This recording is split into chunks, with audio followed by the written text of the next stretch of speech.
welcome back to Tom's Engaging HR, where we are committed to engaging with HR practitioners across all functions, those that serve the HR community, and leaders that are focused on making work better.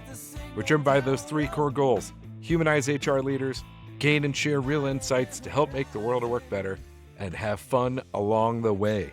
So let's go. Super excited for our guest today, Matt Meadows. He is the CEO and co-founder of WorkStory, where he's working to reshape the landscape of performance management. Matt brings a wealth of experience from his time in various startups, working in a variety of leadership capacities, from account management to marketing to customer relations. His entrepreneurial journey is marked by a relentless pursuit of efficiency and effectiveness in the workplace, which led him to co-found WorkStory. Frustrated by the outdated and time-consuming traditional performance reviews that failed to foster real improvement, Matt has envisioned a new way forward. We're going to talk a lot about that journey today. Welcome to Tom's Engaging HR, Matt. No, thanks, Tom. I'm very excited. I'm a listener, so I'm very excited to be on this side for a change. I love it. It's been a long time coming. I know we were trying to get going on the previous podcast, and I think we were delayed a good 6 months. So really appreciate you sticking with us and being here today. Yeah, no, sure. And again, the relaunch I think has been quite exciting to follow. So I'm just glad to contribute and be part of the conversation. Excellent. Well, it's going to be a great conversation. It's our second time doing a video, so pretty exciting. So I could talk about your Nashville Music City poster. Right, exactly. I tried to dress it up a little. Things are chaotic over here. So yeah, it looks good. Are you a big music guy? Sort of, kind of. I'm not. Look, I like my things, but like, the backstory of this specifically is, or for those on the podcast who can't see it, the Nashville poster.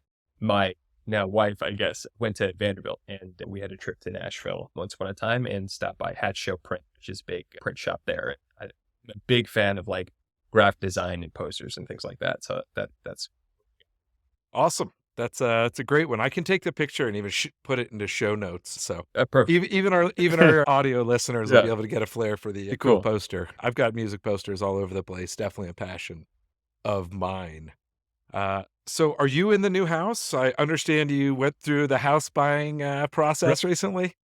Yes. No, thanks for asking. So my plan was, I actually had a call just before this. My plan was get out that call, run over to the new house, set myself up with a nice looking setup for the video, for the podcast. But I had an email come up that took a little bit of my time. So I was not able to run over there. So not technically the new house as of right now, officially moving Saturday though. So everything outside of the context of this view, which you can see me or hear me from, it's chaos over Boxes here. So it's bad. Well, I applaud you. That's sort of the entrepreneurial way to go about it. A lot of people would be, yeah, Tom, I want to do the podcast, but I'm going to catch up with you in about 8 weeks when I get settled. Oh, let's do it. You're like, let's do it. It's in front of me. Let's tackle this thing. Yeah, you got in, I don't know what it's like in Florida where you're at, but in Denver, the market, at least where I'm at in South Denver, is about to explode for the next 3 months with everybody overbidding $100,000, waiving inspections and guaranteeing appraisal, all that nonsense. It's just crazy here. Is that kind of the same back your way? Same.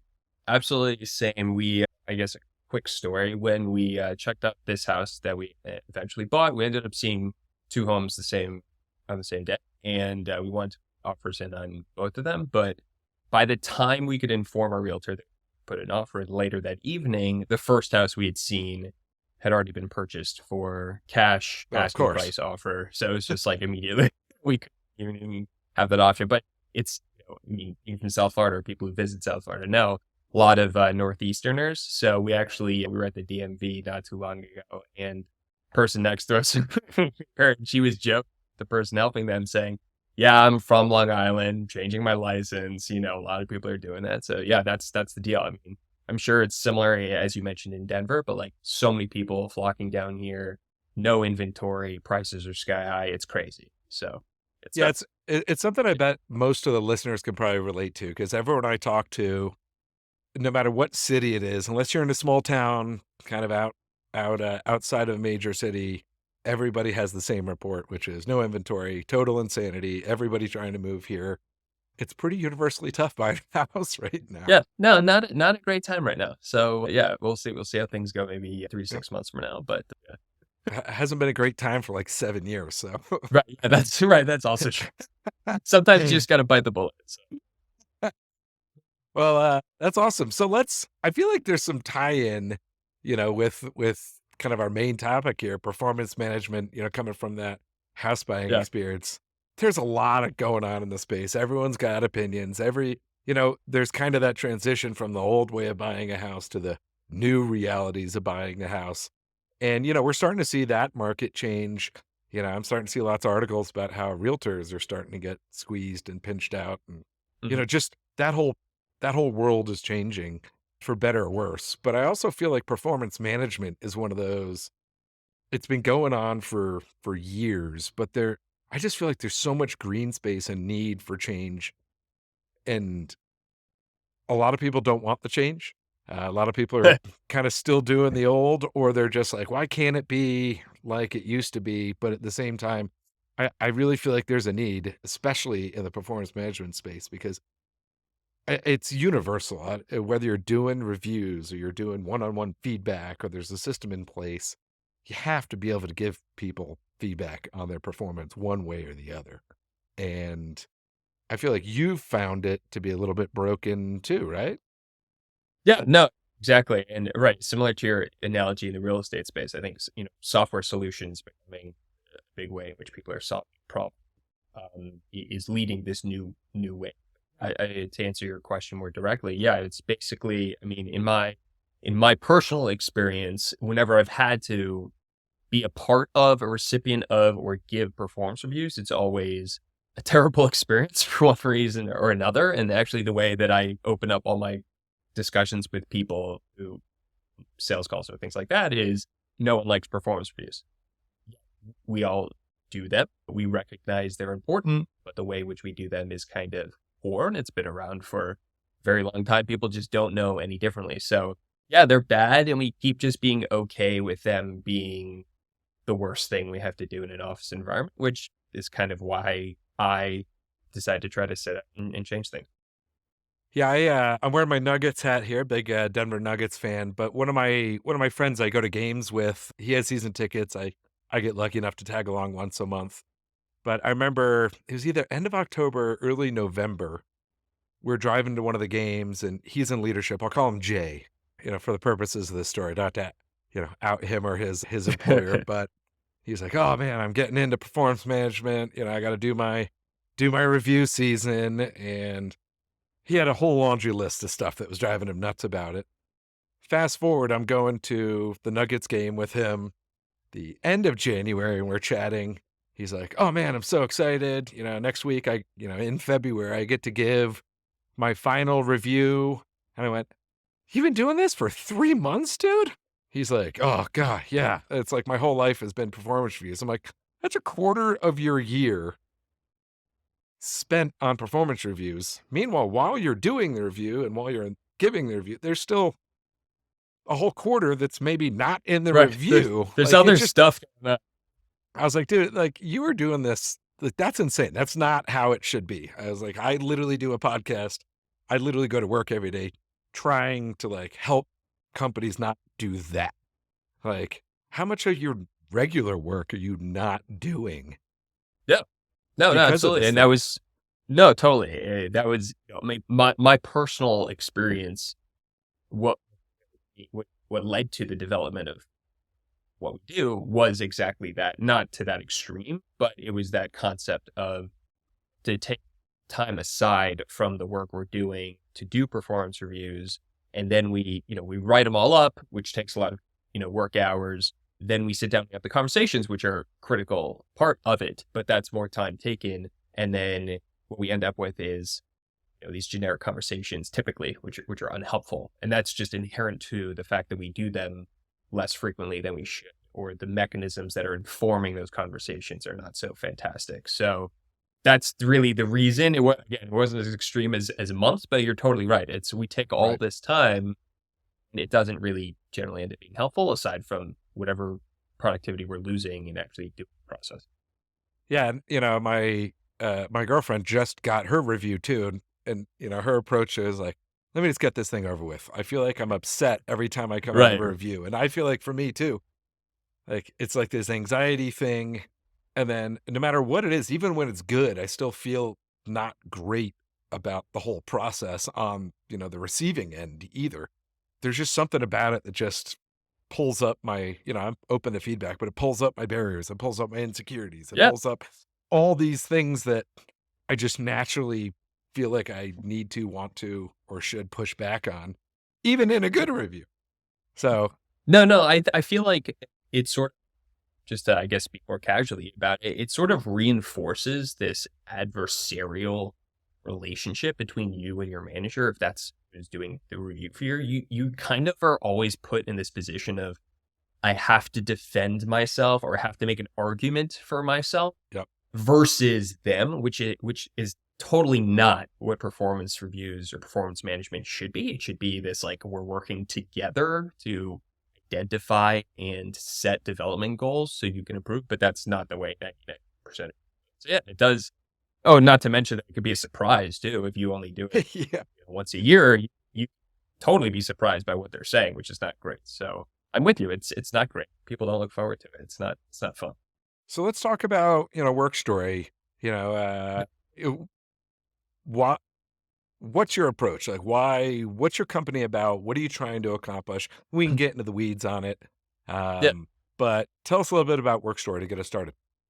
Yeah. Not to go too crazy, but yeah, essentially recognizing that performance reviews are terrible in the way that they're typically operated. The way we decided to approach it was, sort of why do people not like them?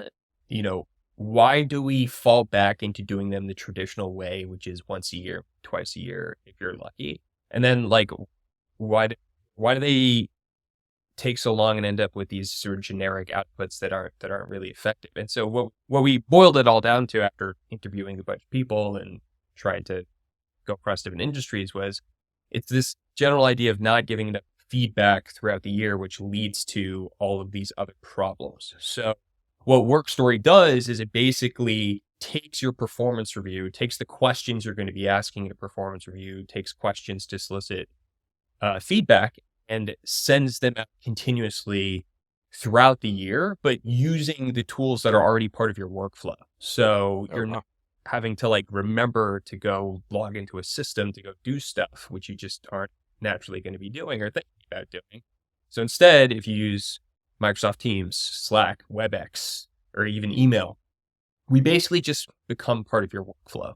And every so often, we're asking you for input on someone you manage, someone you work with, depending on all these rules that you establish sort of on the front end. And you're providing feedback in this continuous fashion, and we can present it in real time to those team members. So what you end up with, the two major benefits are, from an operational standpoint, whenever you want to do performance review, whenever you want to check in, and whenever you need to talk about performance, you're ready to go. Information's already collected. Just look at the dashboard, pull out a report, have that conversation, knowing that it's informed by all this great stuff from the past 3, 6, 12 months, rather than you sitting down and filling out a survey.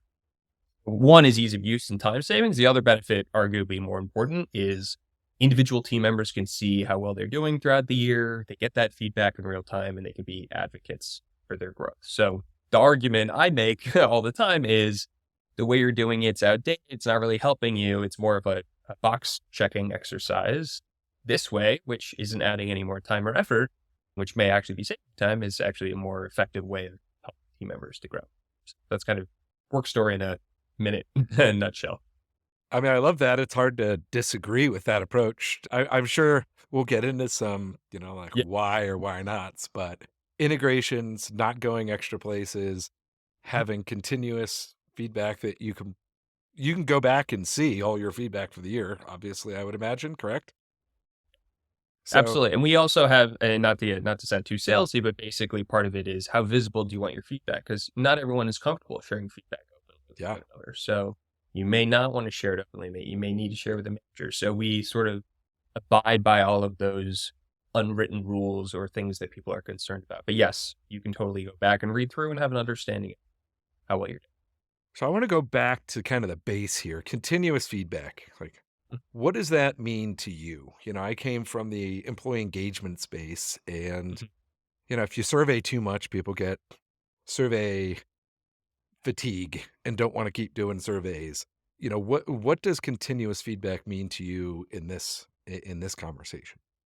Yeah, no, very, very similarly, we want to avoid fatigue with our process. It's surveying, but to a sort of a lesser degree in terms of like one-off question ask. But and to avoid that, when it comes to continuous feedback, what I feel it is taking what managers already are saying, what they want to be saying, like, hey, you did a great job here, or hey, you really dropped the ball here.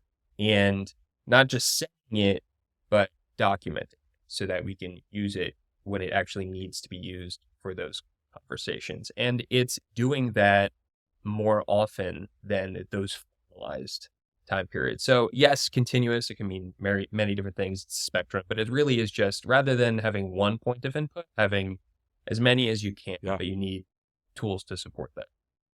Yeah, it's something I talk a lot about, and I've always talked about.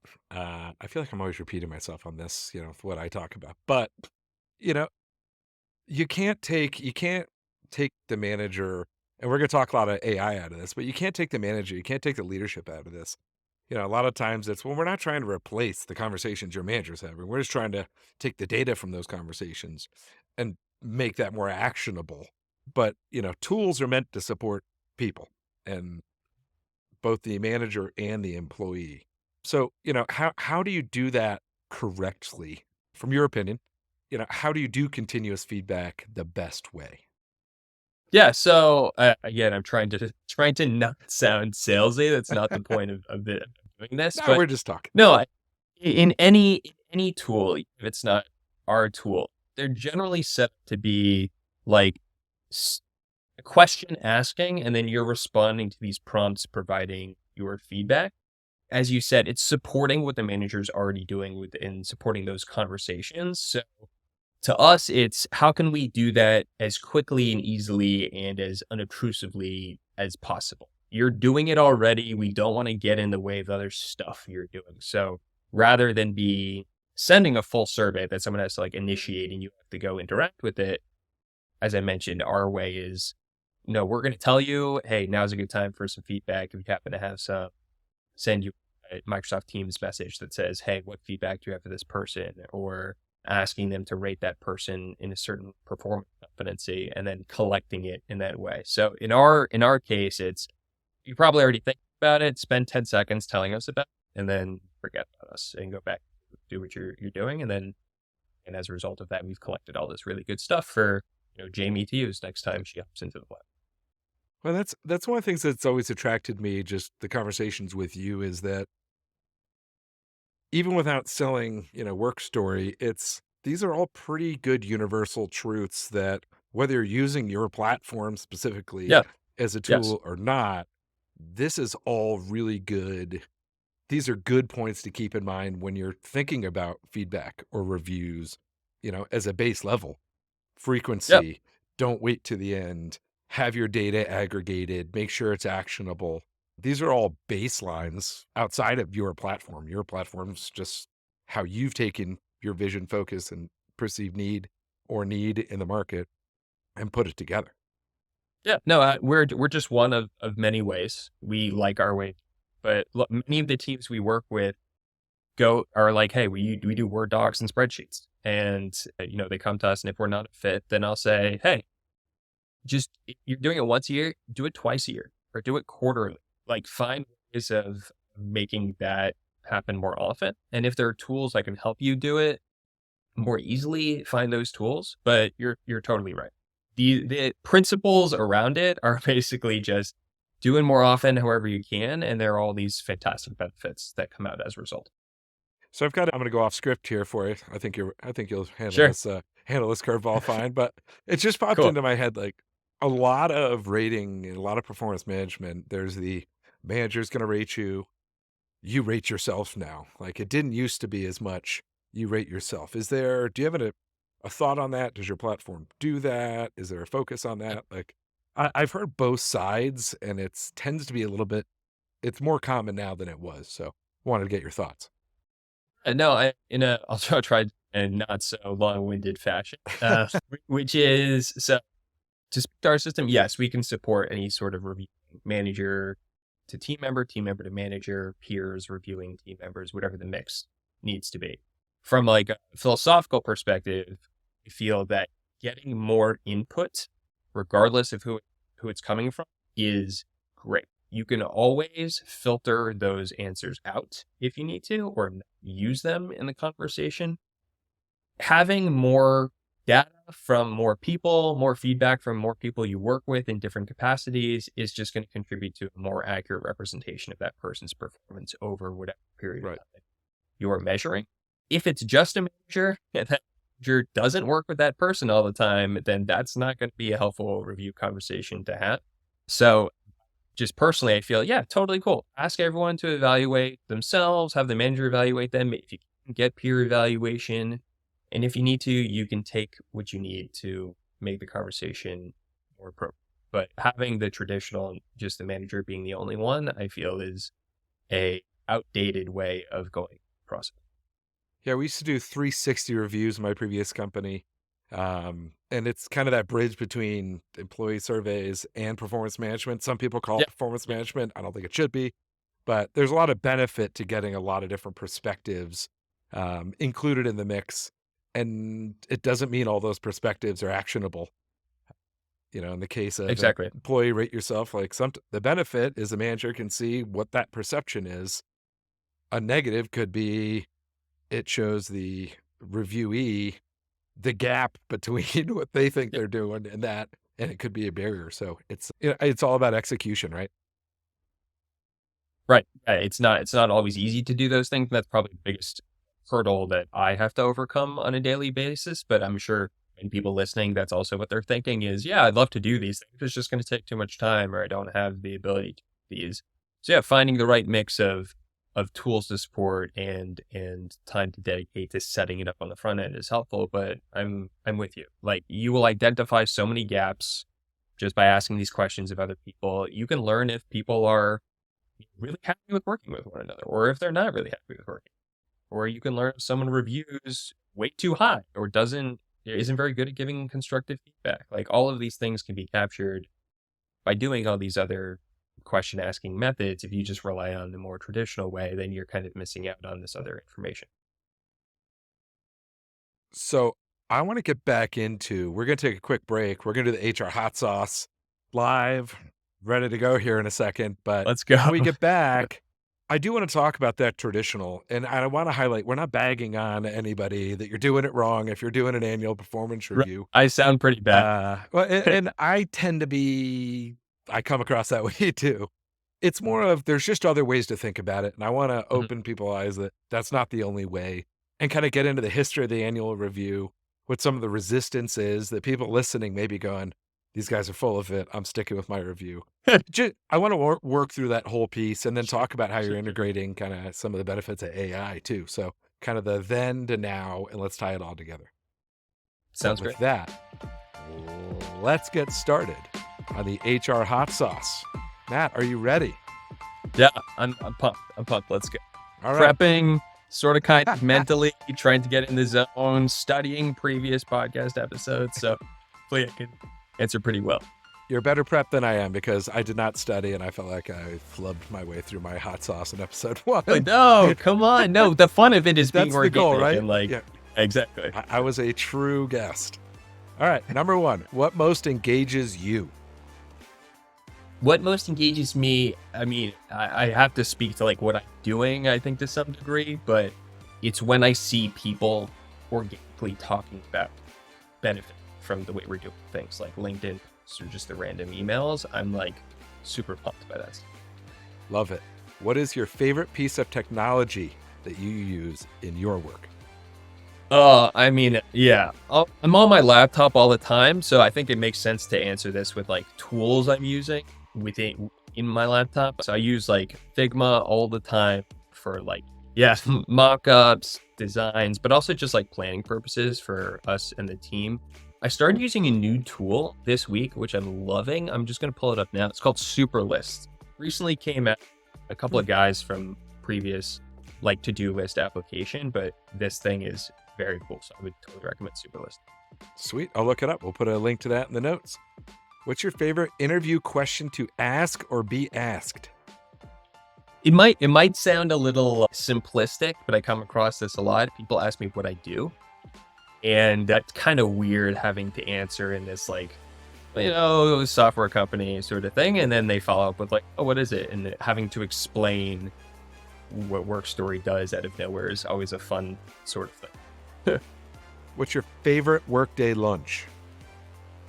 So quite apt, I would say. I am very big on the Trader Joe's frozen burritos, which I got to throw some hot sauce on to spice it up a little bit. So I know it's kind of funny and simplistic, but very good. I'm just going to take the last question and ask it now. Mild, medium, hot, or nuclear hot Right. sauce on that burrito?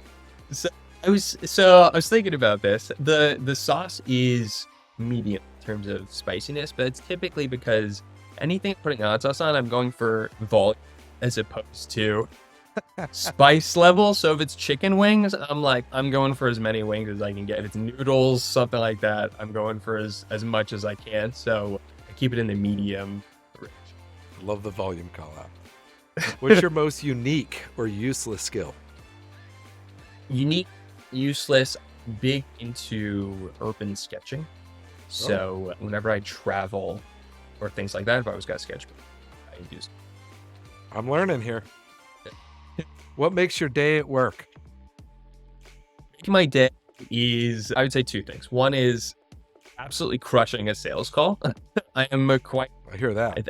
I would call myself introverted, so I get nervous before every single call, no matter how many I do. So coming out of that feeling good is really energizing for me. But on top of that, at the end of the day, since my days are kind of all different, if I have checked off most of the to-dos, then I feel really good, because that's just not an easy thing to do. Here to that. Yeah. All right. Well, hopefully we didn't burn your tongue. You made it through the HR hot sauce. Yes, thank you. Let's get back to our conversation. All right. So I had introed kind of part two of our convo, the annual review.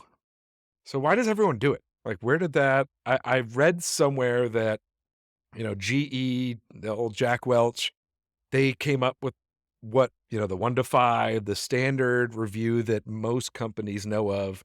And everybody just kind of went, yeah, all right, well, they're smart. They're good. Um, and not every company's GE. Most of the companies I talk to are 150,000, Yes. 5,000, 10,000. You're still not GE. So, my initial thought is, well, yes, they're smart people, but is that the smartest move for you? From your experience, people you talk to, from your understanding, why the annual review? Where does it come from, and why is it so widely used? Yeah, no, I agree with you. I think it's just, hey, that's the way it's sort of always been done. I think there are also some I'd have to go back and read through. There are also some military inspiration from how that got started. And people adopted it from there, and G, as you mentioned, played a huge role in that. So when it comes to organizations or companies nowadays, I really think it just starts off with, we have a team of a specific size. We don't need to do performance reviews. We talk with each other. We work with each other every day. People know how well they're then they grow to a certain size, and they're like, okay, we should probably start formalizing this, because we have to start making more serious personnel decisions. Mm-hmm. But I need to go about it in a way that takes minimum time and effort. And then they just naturally gravitate to, oh yeah, let's do this conversation once a year. And it starts off very informally and slowly formalizes into, okay, we're going to do documents for documentation, do Word docs, spreadsheets, whatever. And then as the company grows, they realize they're spending more and more time on that setup, and they need to reduce the time and effort. So they expand from there into exploring these alternatives. So as you sort of mentioned, it's not bad. It's just what suits you at your specific time. but then be able to realize that team has matured to where it no longer makes sense or it's no longer as helpful as it once was. So I think that's why annual starts off that way. Yeah, I think it falls into that bucket of people just didn't think about, like, we do our review, so I do it and then I'm done with it.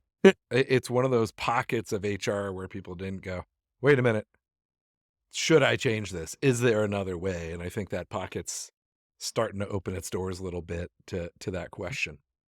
So No, I think also just people, oh, sorry, not to interrupt no, you. go. Just to add as well, technology plays a huge role in that. Before, back in the day, we didn't have computers to be able to do this.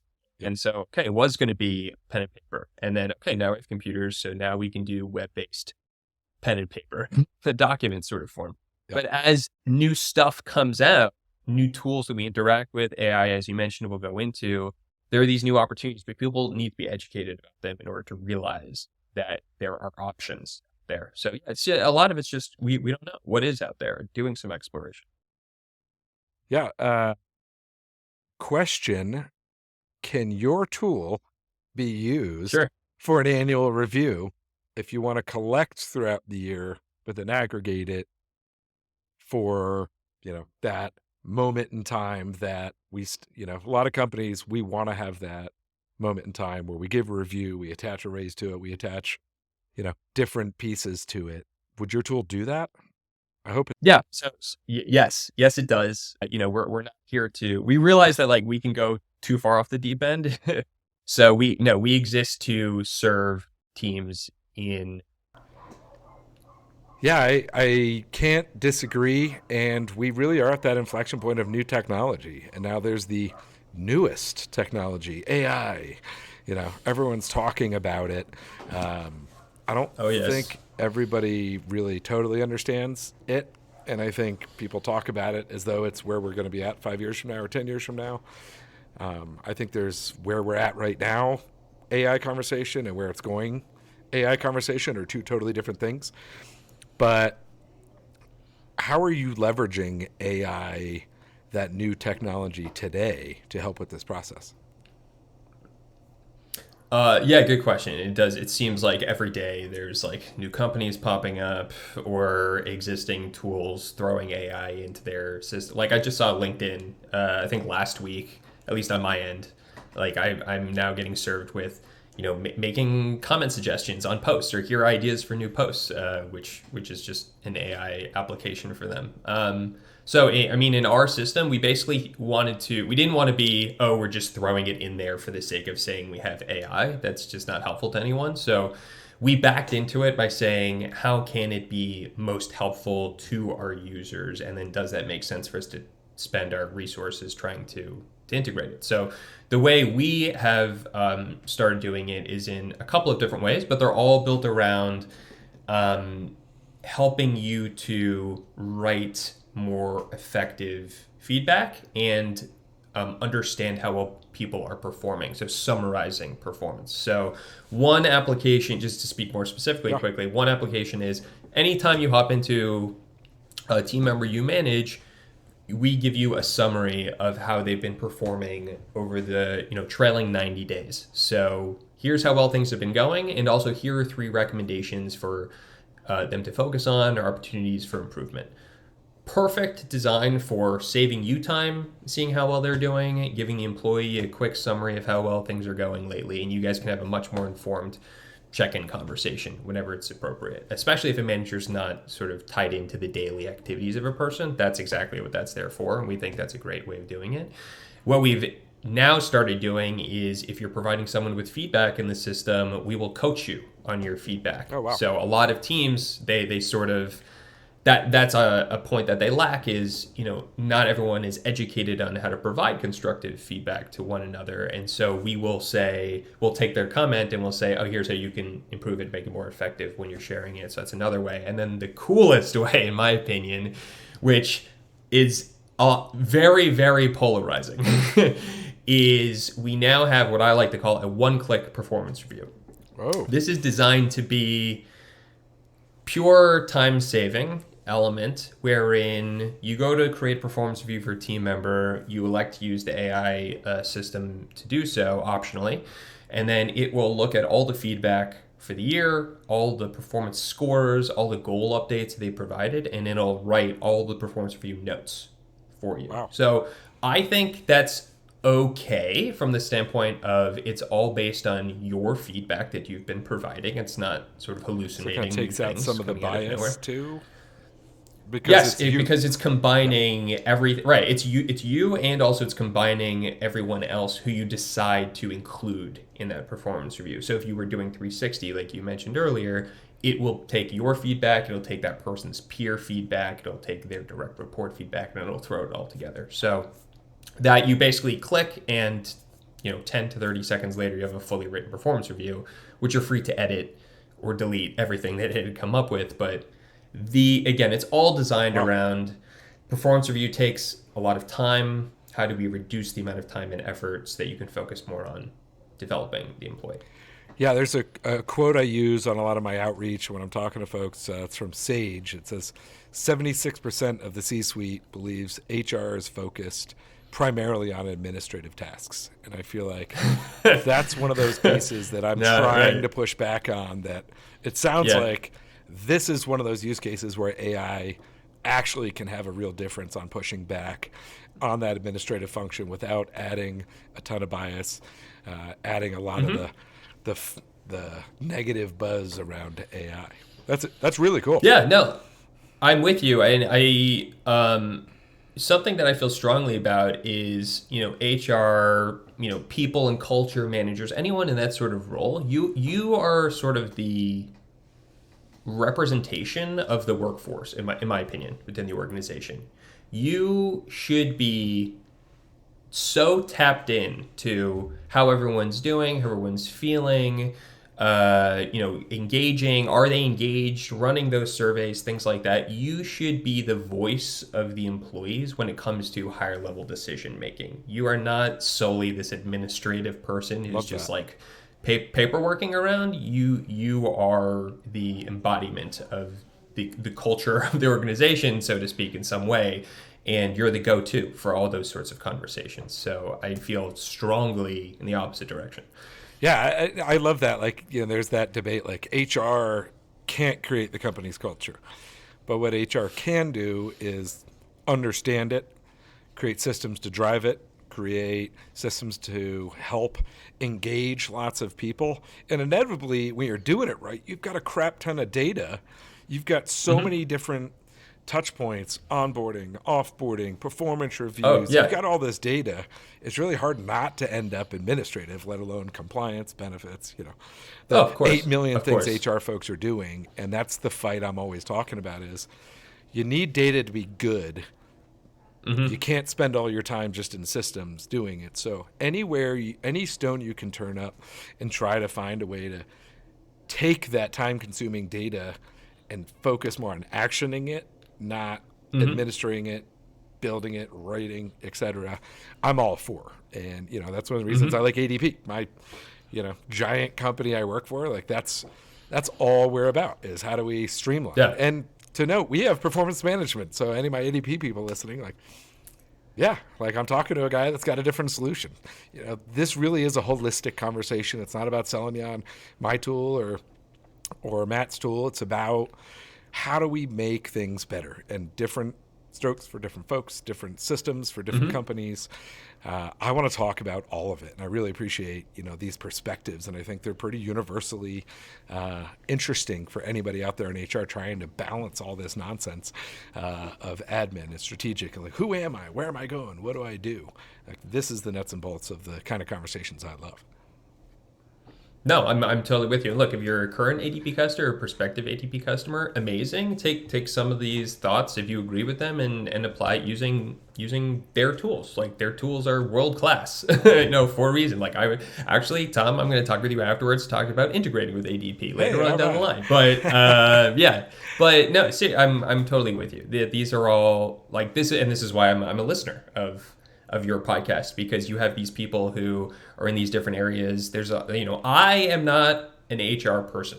I am not an HR expert. I try to be in educating myself, but listening to all of these perspectives, people talking about all these different areas informs me. So if I can, again, if I can contribute to that, fantastic. But no, it's just great to hear what everyone's thinking, what everyone's working on, and then you can be better at your job as a result of it. Yeah, it's no one's telling you what to think or believe. It's, gathering information and make your own decisions based on what you believe. So, along that, what is some of the resistance that you've heard? Like, what are your objections? What is the resistance to this? And I'm sure a lot of listeners are like, oh, I already got my list, but right there, they're just naming them off right as I'm talking. But I mean, like, what are you hearing? Like, what are you seeing? I want to talk about both sides of the coin here. Yeah, no, absolutely. I mean, the main the good fight that I have to fight every day is most organizations are going from annual and realizing we want tools to support us, and as soon as I come in and say the word continuous, they like freak out because they feel like it's more time and more effort, and I have to spend my time trying to, and I probably, educate myself in being a better salesperson too, doing all these demos and things like that. But I have to spend my time trying to help them overcome or weigh, not overcome, sorry, we'll say weigh the possible benefits of changing your thoughts around time and effort versus what the outputs are from an annual review or prospectively doing it more often. And so the objective I get is they're so ingrained in this is how it's always been done, to go back to our conversation about like the GE thought process. This is how it's been done. I don't want to do it differently. I just need a tool that allows me to do it online. And I come in here saying, okay, I get that. We can sort of kind of do that for you, but why not challenge yourself in thinking about it on a deeper level of why are you actually doing performance reviews? And then, oh, okay, are you actually accomplishing that goal or not? And then why not? So that's the big thing is people are very, very set in their ways. And anytime they hear like more time potentially or more effort potentially, they are allergic to that. Yeah, it always brings me back to this comic. I feel like it's a New Yorker comic, but I can't quote it. I'll see if I can dig it up somewhere. But it's, these guys with swords and armor marching into battle. And there's a guy with a tent with a little Gatling gun, like an early Gatling gun in the tent. He's like, hey, let me talk to you about something that can help enable you and save. I don't have time for that. We have a battle to fight. And I think it really exactly. It captured that, like, it really is hard to force yourself, for me personally, to stop and go, can I take a little bit more here to save exponential there? And, that's the tough part is kind of fighting that. So I encourage all of our listeners to challenge yourself. We all have jobs we're trying to get through. We're trying to get home to our kids. I post about what makes me tick today. Some of it's, half of it's making work better. Half of it's doing this. The other half's my family. And trying to balance that is hard. But I also constantly am looking and catch myself and looking inward. And Laura Mazzullo and I talked about this on a previous episode. Just really looking at yourself in the mirror at how you look at everything else out there. And when you do that, you do find that, I can't take this on, and I do see the benefit. Because if your goal is to work less or to work easier, you can get there. It just takes that inflection point of stop, listen, and realize there's a better way.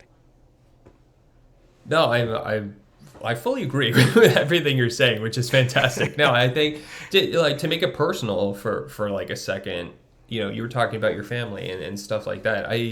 My day is defined by like making sure I follow up on all, my CMS to do items. Like I have to, all this sales stuff and then what marketing, blah, blah, blah. And like, there's not a lot of time taken out. And recently I had a sort of epiphany realization of like, I haven't actually stopped to think about how I'm working or if I'm working on the business versus in the business. And I was way too in the business. I still am way too in the business. I need to be more strategic, but I can't do that unless I give myself time to stop and think. Something I suffer from is like, I don't feel like I'm being productive if I'm not using all the hours of my day to do something to drive the business. I feel like I'm being lazy or something like that, but it's not. It's really, no, you do need to take time, think about what you're doing. It doesn't have to be work related. It can be other stuff that you're doing, but like you need to pause, reflect on your process, your way of thinking about things, realize it's okay, and then what's your ultimate goal that you're trying to get to, maybe reset around that ultimate goal. So just my like personal mental check-in, I guess, that inspired by what you were saying about your family. No, that's great. And that's step one. So anyone listening, do your check-in. You may end up aligned, you may not. For me, it's when I go running or I'm on a chairlift at the ski slope. That's where I always have my like strategic, like, wait a minute, what if I did this?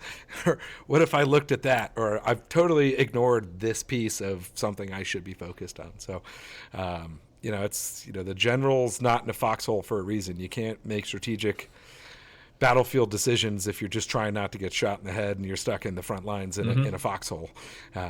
So get outside of your foxhole, whoever you are, wherever you are, find that time and make that time. So Matt, this has been a great conversation. I want to end with where I used to begin my podcasts. I want to talk about, I'll give you a two-pronged question, which is like podcasting, like no. But one, what are you listening to? Favorite podcast, music, books, like whatever the heck it is. What are you listening to? And then just flow right into where people can find you. Yeah, sure. So what I'm listening to, I'm an avid podcast listener. So Freakonomics, big fan of that. Great podcast. Revisionist History, love that. Malcolm Gladwell, I think he's great at storyteller. And recently started listening to Cautionary Tales.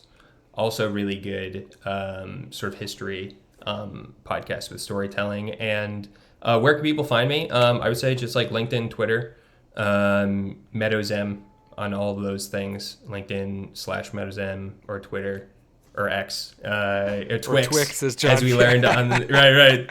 Fantastic. Love that. John didn't take credit for it, but we will credit him with that. We will credit him for amplifying. But yeah, exactly. Meadows M, where I'm at. Perfect. We will put links to all those podcasts, all of that. Matt, wish you and WorkStory all the best. Always excited when we talk. Your energy's awesome. Leaves me motivated. So thank you for carving out time of your crazy day to have this conversation.